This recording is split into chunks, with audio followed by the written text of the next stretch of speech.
This is VOA News. I'm Scott Walterman. Additional U.S. troops are heading to the Middle East or have newly arrived there to bolster air defenses to protect U.S. personnel amid a surge in attacks in the region by Iran-affiliated groups, according to the Pentagon on Thursday. As part of our efforts to deter a broader conflict and further bolster U.S. force protection capabilities, I can confirm that since our initial force posture announcement, approximately 900 troops have subsequently deployed or are in the process of deploying to the U.S. Central Command area of responsibility. That's Brigadier General Patrick Ryder, who says as tensions soar over the Israel-Hamas war, U.S. troops have been attacked at least 12 times in Iraq, 4 times in Syria in the past week. EU leaders have agreed at a summit on Thursday to call for the establishment of humanitarian corridors and pauses to get urgently needed aid into Gaza. The United States says Russia has been executing its own soldiers.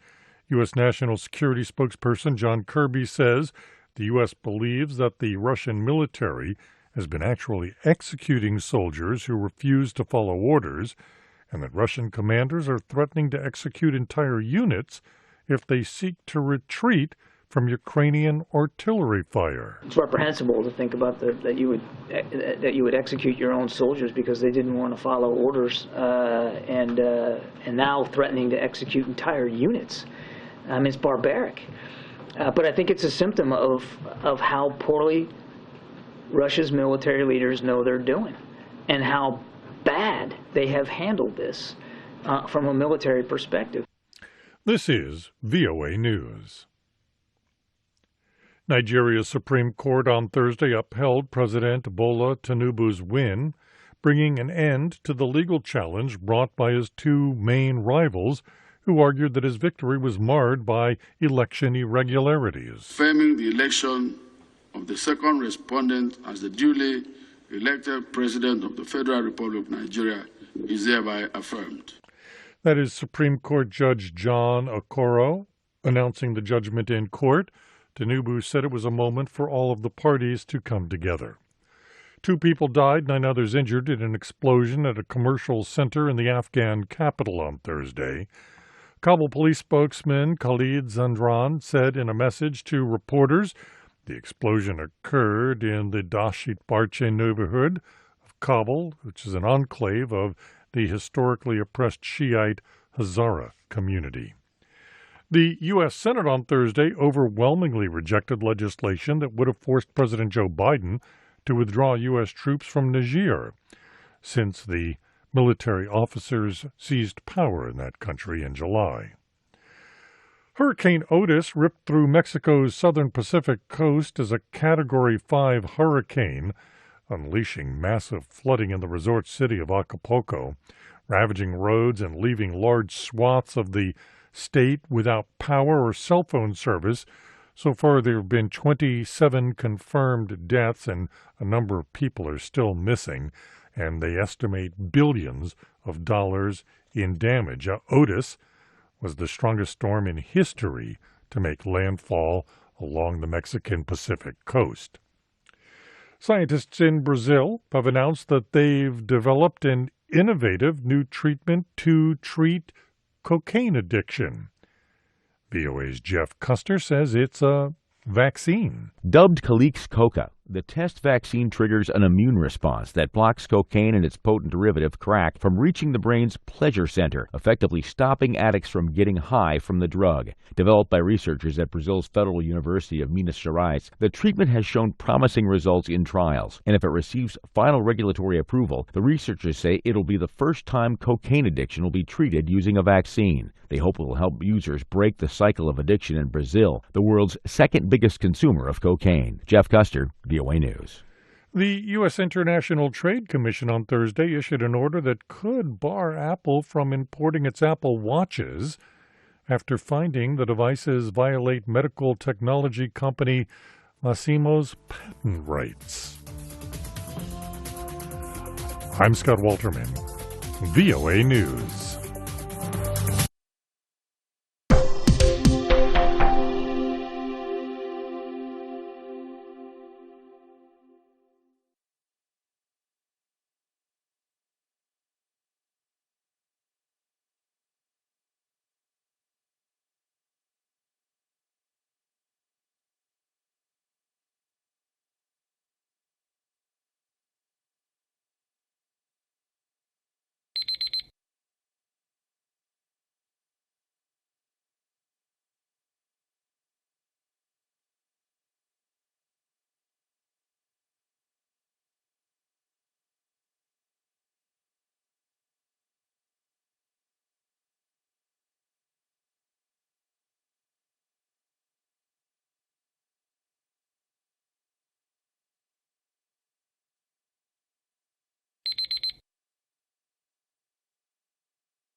Thank you for watching. Can you do me a favor? Please leave a comment in the comments section below. That would really help. Thank you, and see you again soon.